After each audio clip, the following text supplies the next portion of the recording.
योग माया को जब वहाँ रख कर जाते हैं, लेकर जाते हैं, तो उनके बंधन फिर से बंध जाते हैं।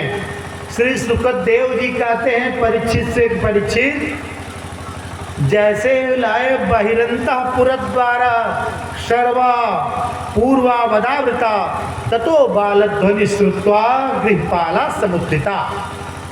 सबके सब जो गृहपाल थे, वहाँ लोकपाल लगे थे, द्वारपाल थे, वह सब उठ जाते हैं। उठ जाते हैं तो ते तूर्णमृते वक्या गर्भ जन्म भागने लगे। कहाँ? कंस के पास जाते हैं आधी रात को। कंस क्या सो रहा था क्या? उसको भी नींद नहीं आ रही थी। क्यों? क्योंकि मृत्यु बड़ा कठिन है। मृत्यु से सबको डर लगता है और उसी डर में वो बेचारा परेशान था। नींद नहीं, रात में ही आ गया। रात में ही आ गया और अपनी बहन देवकी, बहनोई वसुदेव को देखा। देवकी ने बहुत ही सुंदर ढंग से गिड़गिड़ा करके अपने भाई से कहा कि बहवो हिंसता भ्रात शिशवः पावतोपमा त्वया दैव निसृष्टेव कन्यैका प्रदीयता।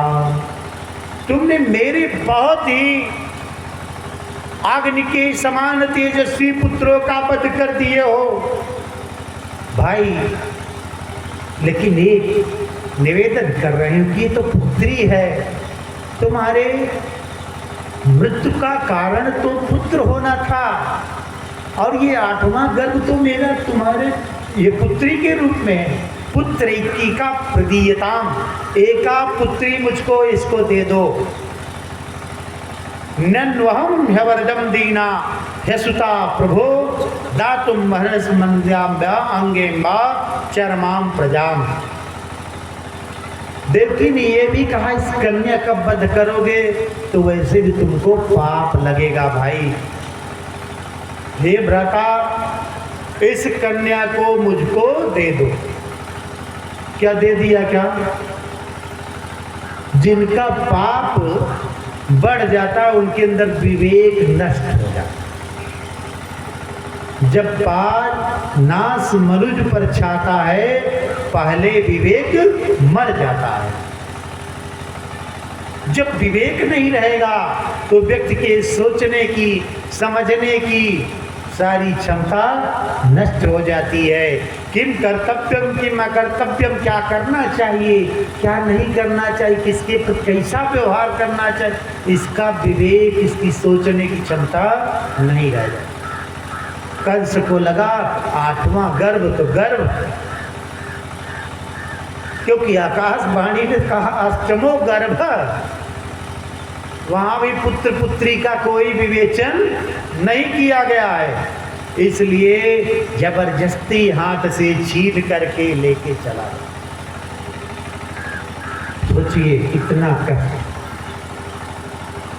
किसी माँ के हाथ से नवजात शिशु को छोड़ छीन लिया जाए, ये कष्ट की बात। लेकिन दीनानाथ हैं, सब देख रहे हैं। इन्हीं अपराधों का तो दंड देते हैं। अपराधी को लगता है कि मैं बहुत अच्छा कर रहा हूं, लेकिन जब उसका दंड मिलता है तो फिर उसको रोने से कोई बचा नहीं। सबको सतर्क रहना चाहिए कि अन्याय नहीं करना चाहिए, क्योंकि शास्त्र भी कहता है कि मान लीजिए अन्याय से धन इकट्ठा कर लिए, अन्याय से खेत ले लिए, अन्याय से वस्तुओं को इकट्ठा कर लिए, तो क्या ये जीवन पर्यंत चलने वाला है? शास्त्र सीधे रोक रहा है। कन्यायोपार्जितम वित्तम 10 वर्षाणि तिष्ठति। अन्याय के द्वारा उपार्जित धन 10 वर्ष तक मात्र रहता है। जो लोग जान लें न जानते हो कि अन्याय से कुछ भी आप अगर अर्जित कर लेंगे तो 10 साल तक रही, 10 साल तक देखे कि मिले, लेकिन प्राप्त एकादशे वर्षे, जैसे 11वां वर्ष लगेगा, समूलेन विनश्यति, अपने मूलधन को लेकर भी वो विनष्ट हो जाएगा। बोलिए जय श्री कृष्ण। तो किसी का अन्याय अधिक से अधिक 10 वर्ष चलता, कितना? 10 वर्ष। चाहे वो कोई राजा हो, चाहे वो कोई आतताई हो, ये 10 वर्ष से प्राचीन काल की व्यवस्था है। 10 वर्ष से ज़्यादा किसी के ऊपर अत्याचार नहीं चल सकता। बाद में एकादश वर्ष जैसे लगेगा आपको समूल सहित उसको वापस करना पड़ेगा, नष्ट कर देंगे। अब क्या था, लेके आया सुखदेव जी, कहते हैं कि उसने उस दीनहीन माँ की आवाज़ को नहीं सुना और जबरदस्ती हाथों से छीन के लाया, और जैसे ही पत्थर पर पटकने को सोचा, कन्या हाथ से अदृश्य होकर अष्टभुजा का रूप धारण। बोलिए अष्टभुजा मैया की जय। क्या कहती हैं? किम मया हतया मंद जातः खल तवांत कृत। हे दुष्ट, तुम मुझे क्यों मार रहे हो? तुम मुझको मार पाओगे? योग माया को कोई मार पाएगा? सब तो लगे हैं माया नष्ट हो जा, माया नष्ट हो जा। किसी की माया मोह जा रहा है? सुबह उठते ही माँ सब सोचे भगवान माया न मिले, माया के चक्कर में सब लगा। बड़ी सावधानी से कथा सुनिए। उन देवी जी ने क्या कहा? तुम जिन किम मया हतया मंद जातः खलु तवांत कृत। तवांत कृत, तुम्हारे मारने वाला उत्पन्न हो गया है। यत्र क्वा वा पूर्व शत्रु हिंसे कृपणामृथा। इसके पहले जितने तुमने बच्चों को मारा वो व्यर्थ में मार दिया है। और डर हो गई उसको, कभी तक मैंने जिन बच्चों को मारा उनसे तो मुझे कोई भय ही नहीं था। आकाशवाणी भी लगता है सब झूठ ही होती है क्या? अविश्वास हो गया उसको। कहे कि 8वां गर्भ हो गए, पुत्रों नहीं हुई, और आज बताइए कि 8वां गर्भ ये आकाश में उड़ के चली गई। और मैं अभी तक जितने छोटे बच्चों को मारा वो सब व्यर्थ में मार डाला। निश्चित रूप से ऐसा भगवती के मुख से सुन करके उसको बड़ा इस पे विस्मय होता है। इति प्रभास तम देवी माया भगवती भुवि बहु नाम निकेतेषु बहु नामा बहु। वही भगवती काली, दुर्गा, सती, सावित्री, जितने रूपों में विद्वासिनी माँ, वही नंद गोप गृहे जाता यशोदा गर्भ संभवा ततस्यो नाशेष्याम विंध्याचल निवासिनी। और उन देवी को अनेकों नामों से जाना जाने लगा। आज भी पूजा हो रही है माँ भगवती की। सिद्ध पीठों में सर्वश्रेष्ठ है। बड़े बड़े दिग्गजों के लिए भी वो नतमस्तक का स्थल है। माँ है ना, माँ से बड़ा कोई है क्या? पृथ्वी से भी गुरुतरा भूमि, माता गुरुतरा भूमि।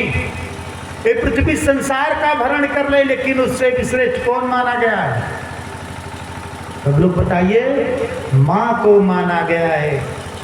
जबकि पृथ्वी तो बहुत बड़ी है, सब रत्न भी इसी से निकल रहे हैं, अन्न भी निकल रहा है, जल भी निकल रहा है, लेकिन फिर भी माँ से बढ़कर के दूसरे नंबर पे पृथ्वी माँ भी है। इसके बाद आया कंस, बहुत पश्चाताप कर रहा, अपनी बहन देवकी के पास कहा, ओ भगिन्यो हम भावा मयावात्मना पुरुषादिवापत्यम बहवो हिंसिता सुता। हे बहन, वसुदेव जी का हे भाम, मुझसे बहुत बड़ा अपराध हो गया। तो वसुदेव देवकी को लगा कि सुधर गया है। बाबा ने लिखा कि नमन नीच कर अति दुखदाई। अगर नीच व्यक्ति कहीं झुक रहा है, किसी प्रयोजन से मीठी मीठे बातें कर रहा है, तो बहुत सतर्क रहने की आवश्यकता है। क्यों? क्योंकि नमन नीच कर अति दुखदाई। दुष्टों की जो नम्रता है निश्चित रूप से वो कष्टकारी हो जाती है। आज बताओ, इतने मेरे 8 पुत्रों को, 7 पुत्रों को मारा, जिसके कारण हम इतने दिन से कारागार में रहे। अब ये कह रहा है कि मुझसे गलती हो गई, मैंने तुम्हारे पुत्रों को व्यर्थ में मार दिया। क्या ये सही है? नहीं। उसके बाद सोचने लगते हैं। बाद में क्या होता है, उसके जो मंत्री थे कंस के, अच्छा दुष्टों का संग भी दुष्ट ही लोग रहते हैं। क्यों? क्योंकि पानी से पानी मिले, मिले कीच से कीच, और सज्जन से सज्जन मिले, मिले नीच से नीच। इसके जितने भी मंत्री थे ज्यादा से ज्यादा ठकुर सोहाती बोलने वाले, उचित अनुचित का ज्ञान नहीं था किसी को। शास्त्र का नियम ये कहता है कि अगर आप उचित अनुचित जान रहे हैं तो उसको निश्चित रूप से बोल देने में कोई बुराई नहीं है। जैसे जो अन्याय हो रहा आपके आंख के सामने, तो उसको अन्याय कहने में क्या समस्या है? लेकिन नहीं, कुछ लोगों की आदत है कि वो कहेंगे नहीं ठीक है, चल रहा, अच्छा चल रहा। उसके बाद गया, रात्र में विचार किया। ताम तस्याम रात्रो वितीयाय कंस आहूय मंत्रिणः। रात्र चिर था ही, उसने किया क्या कि सभी लोगों को बुला लिया, मंत्रियों को इकट्ठा किया। उस रात्रि उसने तेभ्य आचच तत्सर्वम यदुक्तम योग निद्रया। भगवती ने जो कहा था उसके विषय के बात को ध्यान में रख करके उस कंस ने फिर आदेश दिया कि आकर्ण्य भर्तुगदितम तमुचुहु देश शत्रवः देवान प्रतिकृता मरसा दैतेरानानुकोविदा। जाओ तुम लोग, अभी जो 4-6 दिन के अंदर जितने भी बच्चे हुए हैं धीरे धीरे सबको नष्ट कर। भगवान की माया है। पापियों का अगर अत्याचार बढ़ेगा नहीं तो उनका उद्धार कैसे हो? फिर क्या था, एक बार राक्षसों को कुछ कह दिया जाए तो बहुत ज्यादा पालन करते हैं। गलत मार्ग का अनुसरण करने वाले बहुत हैं। सब राक्षस पहुंच गए, जिस बच्चे को पाते निर्दयता से मार देते। छोटे छोटे बच्चों की हत्या होना प्रारंभ कर। फिर भी लगा उसको कि अभी वो जो हमारा शत्रु है उसकी हत्या नहीं हुई। विचार किया, गुप्तचरों की व्यवस्था से जानकारी हुई उसको कि नंद के यहां पहुंच गया है। इधर ये सब चल रहा, उधर नंद बाबा के यहाँ का थोड़ा दृश्य देख लेते हैं। नंदस्यात्मज उत्पन्ने, चारों तरफ खुशहाली हो गई। जो इसको देखो वो पूरी तरह से श्रृंगार आदि करके, जो भी गो बधूटियां थी, ग्वालिनियां थी, सबके सब भगवान नंद की द्वार पे दर्शन करने भगवान के जाने लगे। नंद के यहाँ बड़ा आनंद हुआ, उत्सव हुआ। नंद बाबा ने क्या किया, जात कर्मा व कार्यत स्वस्ति वाचन पूर्वका। हमारे यहाँ 16 संस्कार में एक जात कर्म भी संस्कार होता, तो प्रायः सभी संस्कारों का धीरे धीरे लोप होता जा रहा है। लेकिन जान लीजिए कि नाल छेदन के पहले सूतक नहीं लगता। जब तक बच्चे का नाल अलग नहीं किया जाता तब तक सूतक नहीं लगता, और वो जात कर्म उसी समय कर लिया जाता है। कन्या का माने उस जो जन्म लेने वाला उसी पिता के हाथ से वो क्रिया करा ली जाए। उस उत्सव में नंद बाबा ने बहुत सी धेनुओं का दान दिया, अन्न का पहाड़ बना दिया। इतना दान, क्यों? क्योंकि दान की तो कोई सीमा है नहीं, दान में कोई बाध्यता है नहीं। संसार में कहा गया है, शास्त्र कहता है कि अपने धन, अपने स्त्री, अपने परिवार में संतुष्ट रहना चाहिए, कि संतुष्ट होना जाना चाहिए उसको। लेकिन तपस्या में, ज्ञान अर्जन में और दान में कभी संतुष्ट होने की आवश्यकता नहीं। पता चला जो धन है आपके पास, इसको भी समझते चलिए, क्यों संतुष्ट रहना चाहिए। अपनी स्त्री में, अपने पुत्र में, अपने धन में संतुष्ट रहने की इसलिए ताकि और अधिक की इच्छा बहुत ज़्यादा न हो, समाज में संतुलन बना रहे। लेकिन तपस्या करने में, अध्ययन करने में, ज्ञान अर्जित करने में कभी संतुष्ट होना नहीं चाहिए। आज कुछ जाने हो, कल और कुछ जानने की इच्छा रखनी चाहिए, सबको चाहिए। इस प्रकार से सब के सब अब अवसर आया, कंस ने यह जान लिया कि नंद के यहाँ पर श्री कृष्ण का जो मेरा अंत करने वाले हैं, पालन पोषण हो रहा। अभी 4-6 दिन की बात है, छठी का अवसर है। पूतना नाम की एक राक्षसी, पूतना का अर्थ ही होता है जो पवित्र नहीं है, अर्थात जो पवित्र नहीं है। इसने कहा कि हमको वहां भेज दीजिए। उधर उत्सव समाप्त हुआ, जो आए भगवान के लिए बधाई दे, और नंद बाबा को भी बधाई दे कि बताइए आपको इतने दिन हो गए, 90 वर्ष की अवस्था में अगर आपको संतान हुई है तो बहुत अच्छी बात है, इसके लिए बधाई।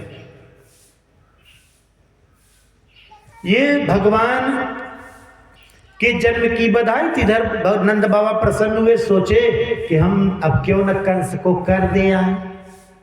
कुछ प्रसन्नता आ जाती है तो लोग सोचते हैं चलो ये भी निपटा ले, वो भी काम।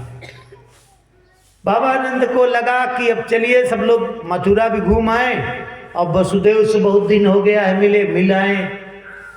क्यों? क्योंकि कंस को कर देना था, कर पहुंचाया जाता था। आज भी तो कर पहुंचाया ही जाता है ना, लोग इनकम टैक्स भरते हैं, क्या वो सरकार आती है लेने? देना पड़ता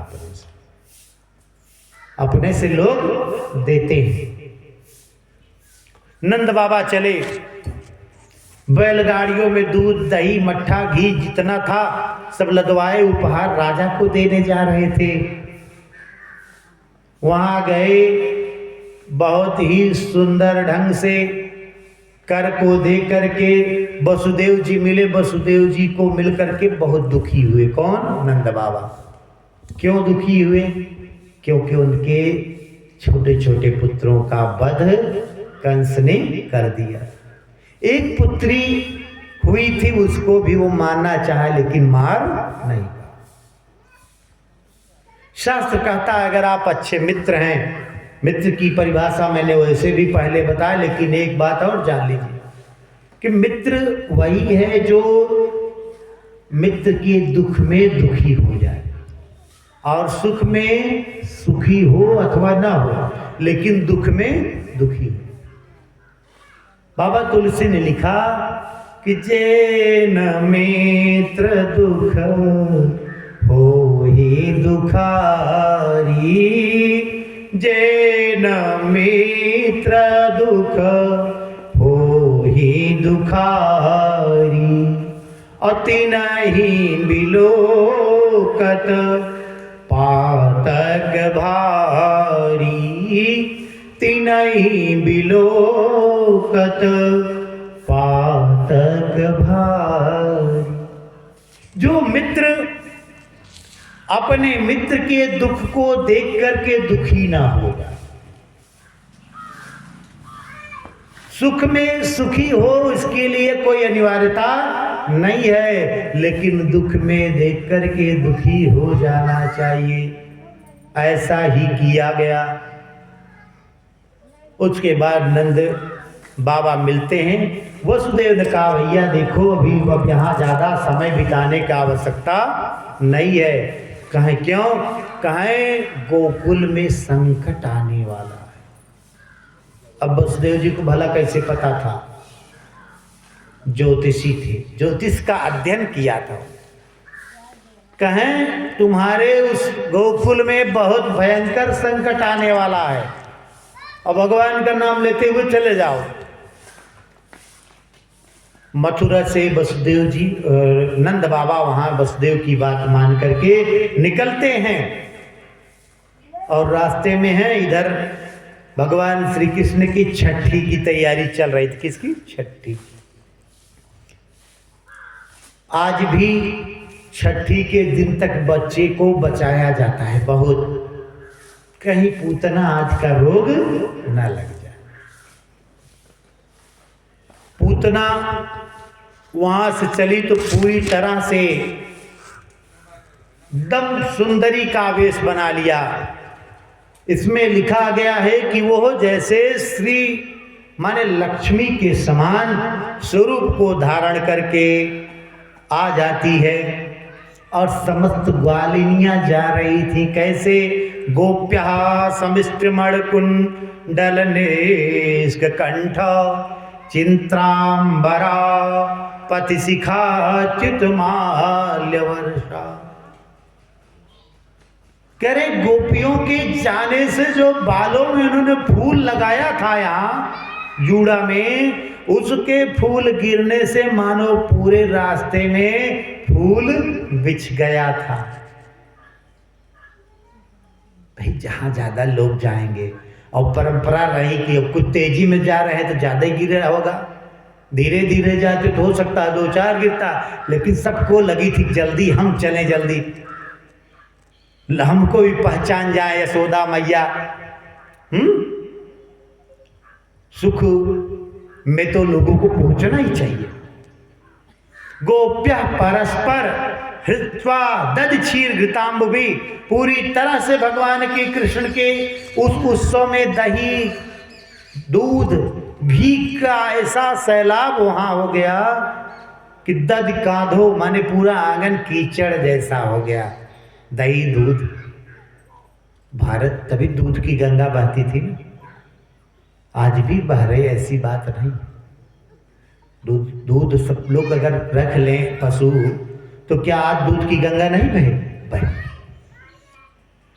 तो उन्होंने कहा तैसे ही जितनी गोपिकाएं थी सबके सब पहुंची, उसी में सुंदर वेश बना करके ये भी पहुंच गई। कौन? पूतना। पूतना जैसे नाम से ही थी कि पूतना पवित्र जो नहीं है, जिसकी भावनाएं पवित्र नहीं है, ऐसी पूतना कालकूट विष लगा करके अपने स्तन में पहुंच जाती है और मौका देख रही है कि भगवान श्री कृष्ण को, उसको क्या मालूम कि ये कृष्ण नहीं मालूम था, पूर्व जन्म से इसको मालूम। राजा बलि की कथा आती है कि जब इंद्र परास्त हो गया, बलि का तीनों लोकों पर अधिकार हो गया, तो जाकर के कश्यप और अदिति के गर्भ से भगवान ने वामन रूप का अवतार लिया। बोलिए वामन भगवान की जय। वही वामन जब 3 पग में समस्त 2 पग में पूरे ब्रह्मांड को नाप लेते हैं, तो वही जो ये बलि की पुत्री थी रत्नमाला, इसका नाम था रत्नमाला। पहले तो इसने सोचा कि तो बड़ा सुंदर है, भगवान के सुंदर वेश को देख करके लगा कि ऐसा पुत्र हो हमारा। हर स्त्रियों के मन में ऐसी भावनाएं आ सकती हैं, किसी छोटे बच्चे को देख करके भावनाएं आ सकती, काश हमारा भी ऐसा पुत्र हो। ये तो पुत्र बनाने योग्य है, रत्नमाला ऐसा सोचती है पहले दृष्टि में। लेकिन जब वही वामन भगवान एकदम पूरी तरह से ब्रह्मांड को नाप लेते हैं, तब उसने कहा कैसे पुत्र को तो जहर पिला दे, मेरे पिता की सारी संपत्ति ले ली। तो भगवान तो सबके हृदय के मन की बात को जान करके हृदयगत मनोरथ को पूर्ण करने में तत्पर है। उसने कहा कि पुत्र बना लो और जहर पिला दें ऐसे पुत्र को। भगवान ने कहा दोनों इच्छा तुम्हारी पूरी करूंगा, लेकिन अभी नहीं, अभी तो वामन के अवतार में हमने जो लीला करनी थी कर दी, इसके लिए कृष्णावतार में तुमको आना पड़ेगा। आज वही पूतना आई है और उसका मनोरथ भगवान सिद्ध करते हैं। कैसे कैसे उसने बचा करके। अब माँ यशोदा को क्या पता है कि ये कौन है। जितने स्त्रियों की भीड़ थी वहां, जहां 1000-2000 लोग इकट्ठा हो जाए तो एकाध स्त्री के विषय में क्या जानेंगी आप माँ यशोदा। और इतना बड़ा गोकुल, किसके घर से हर घर की बहू बधुओं कोई जानती क्या। माँ यशोदा ने सोचा कोई आई होगी तो बच्चे को लेने की सबको इच्छा होती है, छोटा बालक है ले लें। और पूतना में ने भी भगवान को गोद में ले लिया और धीरे से आंचल में छुपा लिया। तो सोचा कभी यहाँ सब देखेंगे तो कहेंगे बताओ कौन है ये जो अभी माँ का दूध पीने की बजाय यही पिलाने लगी हैं। तो पूतना ने सबकी दृष्टि बचाई, एकांत में ले जा करके जब दूध पिलाना प्रारंभ किया और भगवान ने जब उसका धीरे धीरे दूध के साथ प्राण भी पीना प्रारंभ कर दिए। क्या पी रहे थे? प्राण।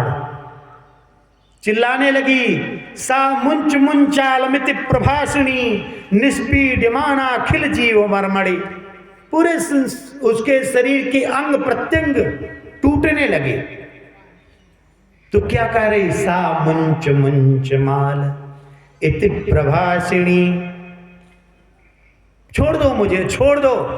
भगवान ने कहा अभी हमने किसी को पकड़ा जब तो छोड़ा नहीं है।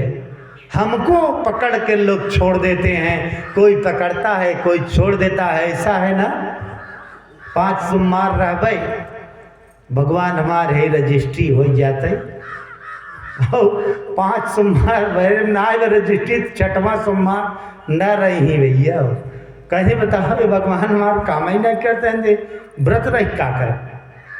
वही हाल है कि जैसे एक भयभीत आदमी पेड़ पे चढ़ गया और वहां डरने लगा, तो भगवान को कहा कि प्रभु कैसे नीचे उतर जाएं तो हम आपको 1.25 किलो लड्डू चढ़ा देंगे।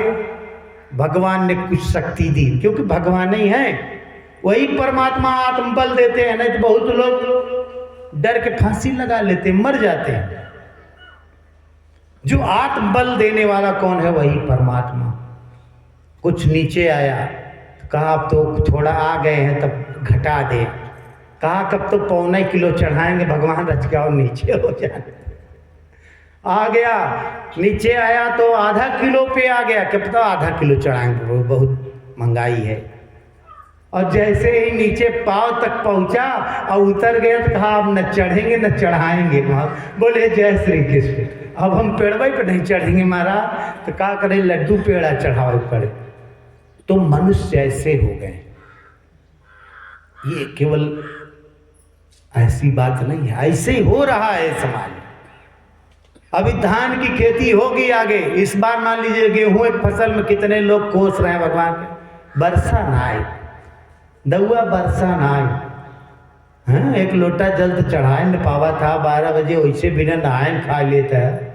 हाँ, और भगवान के कहा था कि वर्षा काहे वर्षा भी नौकरी करते हैं तो जो नौकरी करते हैं वो सुनता ही नहीं है, जेका पेमेंट देता है वो आए के आराम करते हैं। किसी को अपने कर्तव्य का बोध नहीं है, केवल भगवान के कर्तव्य का बोध कराने सबको चाहिए। भगवान ही कह देते हैं, भगवान कैसे कह दें, भगवान करत है या पूतना आई है, ये मांगे रही ना कि भगवान ऐसे ही पुत्र को मैं पुत्र बनाऊं, और जब उनके आफत ही आ गई कहें ऐसे बेटवक जार देंगे, तो भगवान के अल्लाह दोनों तुम्हारी इच्छा पूरी कर दे। आज पूतना की दोनों इच्छा पूरी हो जाती है, और भगवान ने उसके प्राण तक को जब पी लिया तो पूरी तरह से गिर जाती, तो लगभग 13 किलोमीटर तक के स्थान पर उसका वो शरीर त्रिगभ्योति, 13 किलोमीटर की जितना पेड़ रहे, जितना, इसलिए भगवान दूर ले गए ताकि जंगल में क्यों गांव में अगर वही गोकुले में गिरे होते तो मैं लायक पूरा गोकुल दब के खत्म हो जाता। बोलिए जय श्री कृष्ण। उधर से लौट रहे नंद बाबा ने देखा उधर हाहाकार मचा, श्री कृष्ण भगवान को पूतना के वक्षस्थल पर खेलता हंसता हुआ देखकर सबको लगा करे हिंसा स्वपापेन विहिंसिता खला साधु समत्तेन भयात् विमुच्यते, ये तो अपने पाप से मर गई और समत्त होने के कारण हमारा लाला बच गया। साधु समत्तेन भयात् विमुच्यते हिंसा स्वपापेन विहिंसिता खला, निश्चित रूप से इसने दुष्ट कर्म किया था, ये दुष्टनी मर गई अपने पाप से और हमारा लाला बच गया। इस प्रकार से जब उन्होंने कहा तो पूरे गांव के गोकुल के लोगों ने, नंद उपनंद ने मिलकर एक एक अंगुश का, अब इतना बड़ा है तो कितनी बड़ी चिता लगेगी उसकी, 13 किलोमीटर, तो उसके अंग प्रत्यंग को उन्हीं पेड़ जो टूट गए थे उन्हीं के साथ उसका अंतिम संस्कार भी कर दिया। बोलिए जय श्री कृष्ण। इस प्रकार से भगवान की नित्य लीलाएं चल रही थी। अब अभी तो छठी का दिन ये था, कुछ दिन और बीता, एक त्रिणावर्त का नाम का राक्षस, उसने कहा कि हमको भी अवसर मिले प्रभु तो हम भी जा करके जिस काम को पूतना ने नहीं किया है उसको हम भी संपन्न कराएं। तो त्रिणावर्त को कंस ने कहा जाओ तुम भी चले जाओ, कोई दिक्कत नहीं। उसके पहले एक सकटासुर ने कहा कि पहले हमको मौका मिलना चाहिए, ये बाद में जाए, आधी बॉर्डर है, जाना चाहिए। हम सकट माने एक वाहन के रूप में जाएंगे, रोज बैलगाड़ियां मथुरा से, नंद बाबा के मथुरा से गोकुल जाती हैं, उसी के रूप में मैं चला जाऊंगा और नंद के आंगन में चला जाऊंगा। अब ये बॉर्डर हैं, भाई जही तो जरे सब सतर्क हो जाएंगे। शकटासुर ने कहा पहले मुझे मौका मिलना चाहिए। कंस ने कहा जाओ तुम भी पहले चले जाओ, और वो बैलगाड़ी के रूप में, सकट माने गाड़ी, तो बैलगाड़ी के रूप में वो आ गया। भगवान के नंद बाबा के आंगन में बैलगाड़ी खड़ी थी। माँ यशोदा ने एक दिन भगवान को स्नान चंद लगा करके, काजल ओजल लगा करके सोचा कि महिलाएं आई हैं, गीत गौ नहीं हो रही, थोड़ा इसी सकट की छाया में आराम करा दे बालक। भगवान ने सोचा जिसके लिए यह गीत गाए जा रहे हैं उसको ले आकर बाहर बैठा दिया जा रहा है और ये लोग आंगन में गीत गा रहे हैं। शकटासुर ने सोचा कि वो गाड़ी गिरेगी और मैं उसी समय उस बच्चे को दाब दूंगा और कंस का बहुत प्रिय बन जाऊंगा। भगवान ने चरण प्रहार किया और वो बैलगाड़ी जो थी वो भी आसमान में, और सट्टासुर का भी उद्धार हो जाता है। बोले श्री कृष्ण भगवान की जय। ऐसी लीलाएं भगवान की चल रही हैं। इसके बाद सब के सब भगवान की नित्य लीलाओं में लगे थे। भगवान थोड़ा थोड़ा घुटने के बल चल रहे थे। तभी एक दिन की बात है, माता ने लिया यशोदा ने और जमीन पर रखा। जमीन पर रखते ही सट्टासुर तो गया ही था। तृणावर्त ने सोचा कि ये अवसर है और हम बाउंडर के रूप में आएंगे। तृणावर्त का अर्थ ही है जिसका आवर्त माने स्वरूप, तृण का हो। धूल उड़ती है ना गर्मियों में, आप लोग देखे हैं तो धूल में पत्तियां सब उड़ जाते हैं ना, तृण, वो उसी का स्वरूप बन जाता है। पहले लोग डरवाते थे और आज भी है, अगर बहुत बड़ा चक्रवात आ जाए तो उड़ा लेता है। अभी हाँ उतना चक्रवात नहीं बन पाता, लेकिन जहाँ चक्रवात आते हैं वहाँ के लिए तो खतरनाक ही है ना। क्यों? क्योंकि वो ऐसे घूमता है तो ऊपर की ओर भागता है। तो वो तृणावर्ता करके भगवान को भगवान के आंगन से ही उठा लेता है और सोचता है कि ले चल के आसमान में कहीं पत्थर पर पटक देंगे। पत्थर पे पटकने के चक्कर में तृणावर्त ने सोचा और भगवान का इतना ज्यादा भार बढ़ता चला गया कि उसको लगा कि अब हम इसको पत्थर पे पटकने सोच रहे हैं, ये खुद ही हम कोई पहाड़ उठा लिए हैं क्या? कुछ लोग भगवान में पत्थर देखते हैं और कुछ लोग पत्थर में भगवान देखते। साक्षात नारायण को लेकर के तृणावर्त सोच रहा है मैंने किसी पत्थर को उठा लिया है क्या? और भक्त क्या देखता है? पत्थर की मूर्ति में कहता है भगवान, साक्षात भगवान। यही फर्क है, यही फर्क है। तृणावर्त को भी भगवान ने कहा इसकी मति पत्थर में है, तो ले जा करके उसको भी एक पत्थर पर पटक दिया। पत्थर पे पटकने के कारण उसका भी उद्धार हो जाता है। बोले कृष्ण भगवान की जय। भगवान इसी प्रकार से सबका उद्धार करते हैं। गोकुल के लोग भगवान का ही नाम लेते हैं। क्या? श्री कृष्ण गोविंद हरे मुरारी, हे नाथ नारायण वासुदेव। श्री कृष्ण गोविंद हरे मुरारी, हे नाथ नारायण वासुदेव।